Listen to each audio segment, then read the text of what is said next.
ये बारी मुसलमानों की थी, अब क्रिश्चियंस की बारी आ गई है। पश्चिम बंगाल में अभी अभी बीजेपी की सरकार बनी है और मुसलमानों के बाद क्रिश्चियंस, ईसाइयों के ऊपर हमले होने शुरू हो गए हैं।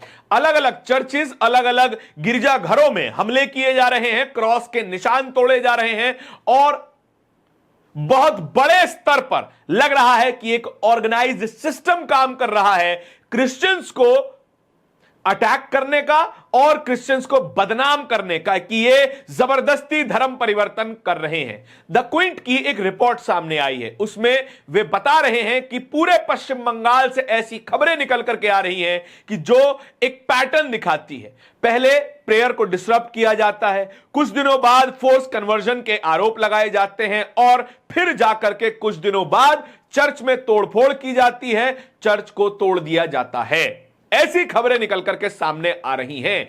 और इससे हो क्या रहा है? हो रहा है इससे कि अंतर्राष्ट्रीय स्तर पर बदनामी हो रही है। United states commission for international religious freedom की एक रिपोर्ट आई है, वो बता रही है कि भारत को अकाउंटेबिलिटी लेनी होगी, जिम्मेदारी लेनी होगी अपने यहां हो रहे large scale human right violation और रिलीजियस फ्रीडम के वायलेशन का। एमईए बता रहा है कि ऐसी संस्थान पर ध्यान देने की जरूरत नहीं है। चलिए हम विदेशी संस्थान पर ध्यान ना भी दें, लेकिन अपने यहां की घटनाओं को नजरअंदाज कैसे कर दें? पहले मुसलमानों के खिलाफ हो रहे अपराध परेशान कर रहे थे, फिर दलितों के खिलाफ हो रहे अपराध परेशान कर रहे थे और अब नंबर ईसाइयों का आने लगा है। ईसाइयों, दलितों और मुसलमानों की प्रोटेक्शन के लिए भारत की सरकार क्या कर रही है, इस बात पर ना तो सरकार के पास कोई जवाब है और ना ही किसी सरकार के नुमाइंदे के पास। और अगर आप बोलें कि प्रोटेक्शन की जरूरत क्या है, अगर ऐसी तस्वीरें, ऐसी खबरें देश भर से निकल करके सामने आ रही हैं, तो बताइए प्रोटेक्शन की जरूरत कहां नहीं है?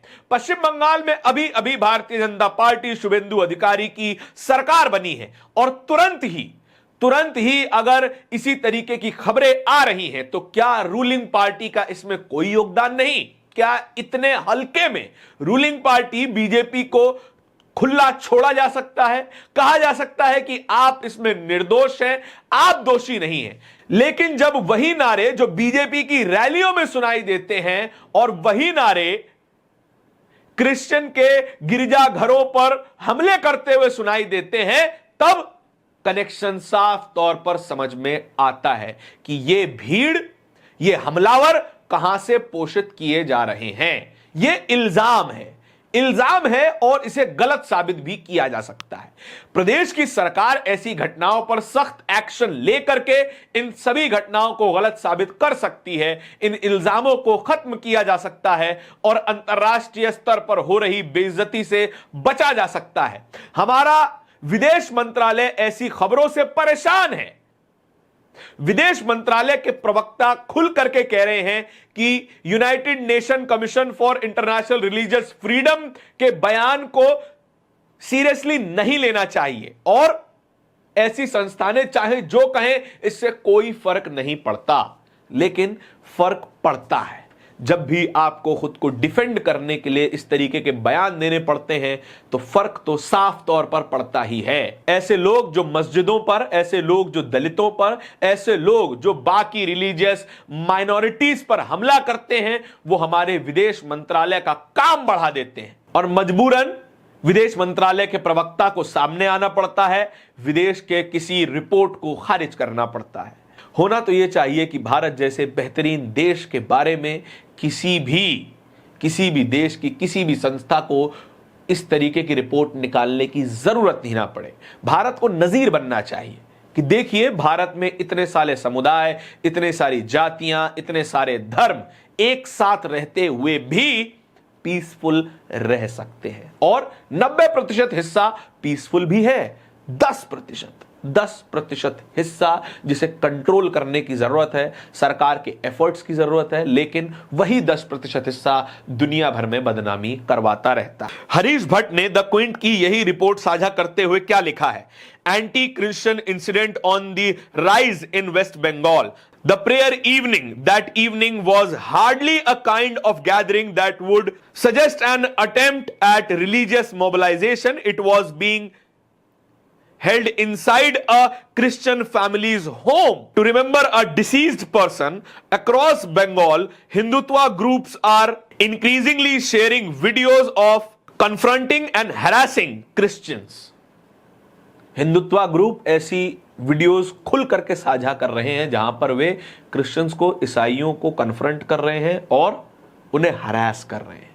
ये आइडेंटिटी कैसे बन गई, ये तस्वीर, भारत की तस्वीर कैसे बन गई, इस बात पर विचार किया जाना चाहिए। टीआरटी वर्ल्ड अंतरराष्ट्रीय मीडिया क्या छाप रहा है?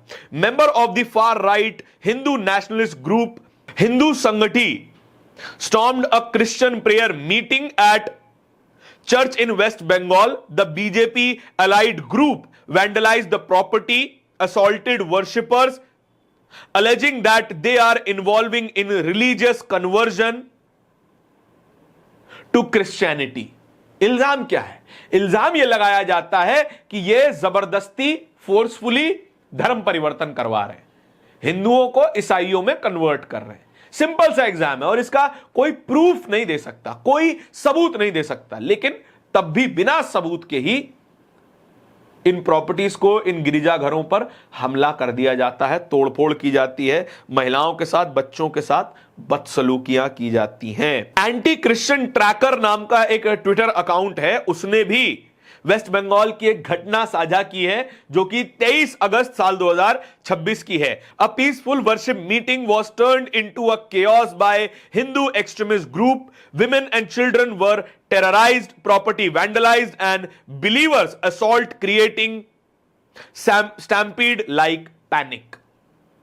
बच्चों को, महिलाओं को परेशान किया गया, वे डरे हुए हैं और एक भगदड़ जैसा माहौल बना दिया गया। अभी 23 अगस्त की ये खबर है। ये खबरें भारत से नहीं आनी चाहिए। हम फिर कह रहे हैं, ये खबरें नहीं आनी चाहिए। अगर कोई कन्फ्रंटिंग सिचुएशन भी है, तब भी आप तोड़फोड़ करने के लिए आजाद नहीं हैं। लेकिन ये बात ना बीजेपी को समझ में आने वाली, ना ही हमारी सरकार को समझ में आने वाली, और कोई विदेशी संगठन, विदेशी संस्थान कोई रिपोर्ट निकाल देता है तो हम उसको सिरे से नकार देते हैं। इस पूरी खबर के बारे में आपके क्या विचार हैं? कमेंट सेक्शन में बताइएगा जरूर। इस तरीके के और भी खबरों को देखते रहने के लिए बोलता हिंदुस्तान को सब्सक्राइब जरूर कीजिएगा। बहुत बहुत शुक्रिया।